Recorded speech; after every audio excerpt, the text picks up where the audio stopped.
વિદ્યાર્થી મિત્રો, હવે નેક્સ્ટ ટોપિક આપણે ડિસ્કસ કરીએ ભૌતિક રાશિના પરિમાણો. તો આપણે જાણીએ છીએ કે કોઈ પણ ભૌતિક રાશિને 7 મૂળભૂત રાશિઓના સંયોજન વડે આપણે દર્શાવી શકીએ છીએ.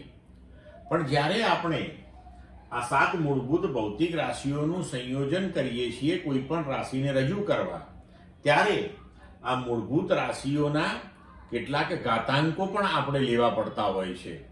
તો કોઈ પણ ભૌતિક રાશિને દર્શાવવા માટે મૂળભૂત રાશિઓ પર મૂકવામાં આવતા જે ઘાતાંકો છે તેને જે તે ભૌતિક રાશિના પરિમાણ કહે છે.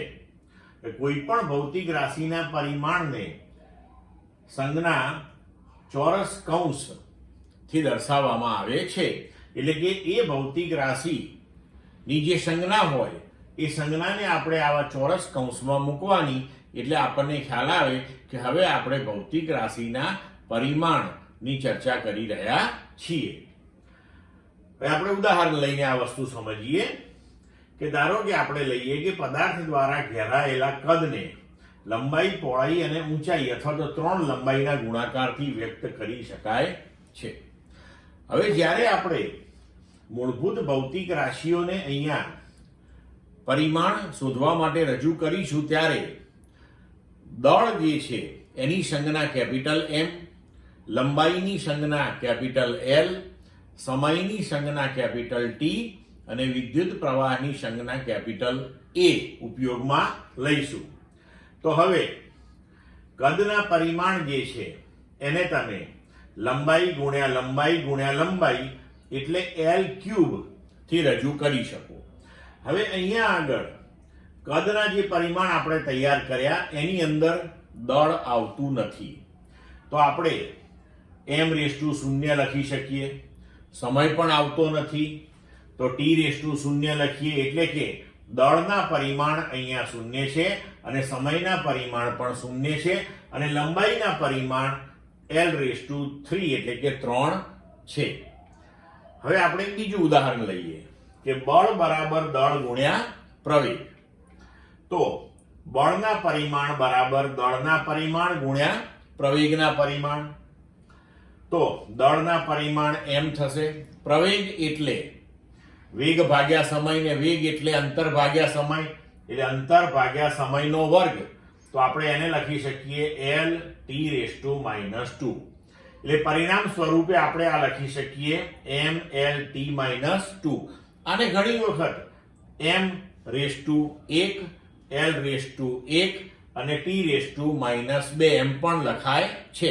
હવે અહીંયા કહી શકીએ કે બળમાં દળના પરિમાણ 1 છે, લંબાઈના પરિમાણ 1 છે અને સમયના પરિમાણ -2 છે.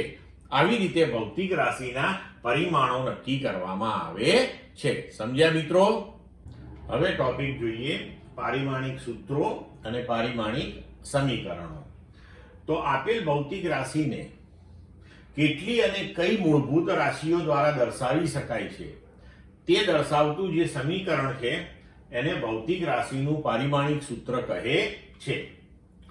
ઉદાહરણ તરીકે આપણે લખી શકીએ કે કદનું પારિમાણિક સૂત્ર એટલે કે સ્ક્વેર કૌંસની અંદર આપણે લખવાનું m0 L3 T0.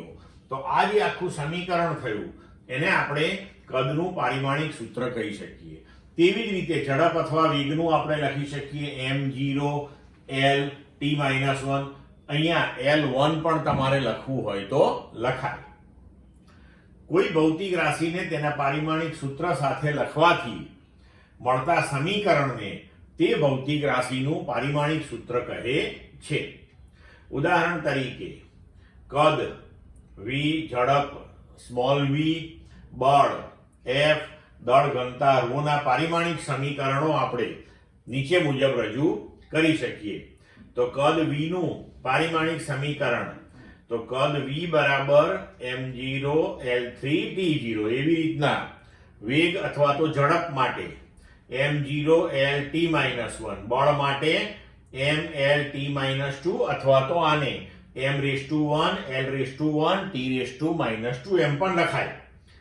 ઘનતા ρ બરાબર ml-3t0 અથવા તો એને m⁻1 l⁻−3 અને t⁻0 એમ પણ લખાય. તો આ થયા પારિમાણિક સૂત્રો અથવા તો સમીકરણ.